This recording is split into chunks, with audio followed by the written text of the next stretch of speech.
స్వామి అసత్యం అనేది ఎప్పుడు మనకి ఆ మార్గంలో వెళ్ళనివ్వరు, సత్యం చూపెడతారు. అయితే ఈ వెళ్లే మార్గంలో ఏం జరుగుతుందంటే హెచ్చరిస్తూ ఉంటారటండి. అందరికీ, భక్తులందరికీ బాగా విదితమైన విషయమే.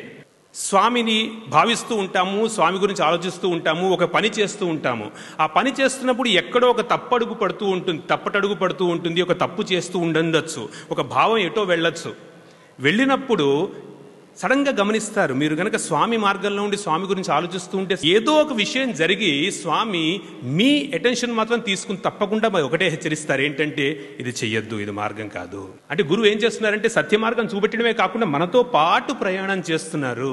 ప్రయాణం చేస్తూ ఎక్కడ తప్పటడుగు పడే ఛాన్స్ ఉన్నా కూడా ఇంతకంటే గొప్ప అదృష్టం లేదండి. పరమేశ్వరుడు పరమ గురువు అవడంలో అదృష్టం ఏమిటి అంటే, మిగతా గురువుల దగ్గరికి వెళ్ళి మనం మామూలుగా ఒక గురుబోధ తీసుకుని వచ్చేసి ఆ కనెక్ట్ ఉండకపోవచ్చు, కానీ wherever you are, the connect is there. That is the advantage with Parameshwara being Paramaguru.